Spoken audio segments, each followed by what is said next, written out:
sok bibi nami gitu paham. Waalaikumsalam warahmatullahi wabarakatuh. Nami abdi Dede Siti Julia. Bibi ngawitan isalang sebelah tahun sabaraha? Tahun 2000.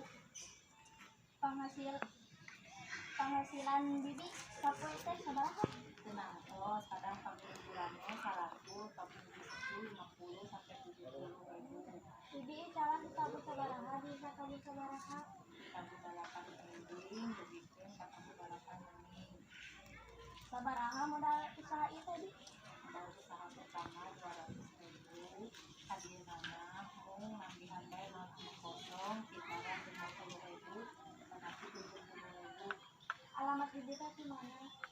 Di Blok 10, Bumi Asih, Desa Lugisenge. Bibi jualan ieu inspirasi di mana? Inspirasinya ningali Nadia, sekarang lebih aya bakat usaha tadinya ningali di Indonesia. Kumaha cara ngadamel seblak teh, Bi?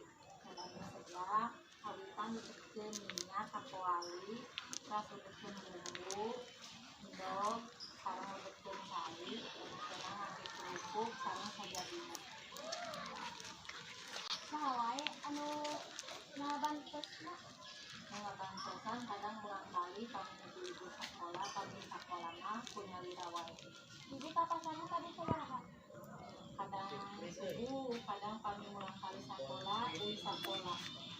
Oh gitu, Bi. Hatur nuhun informasinya, sareng waktuna. Sakitu wae si abdi. Wassalamualaikum warahmatullahi wabarakatuh.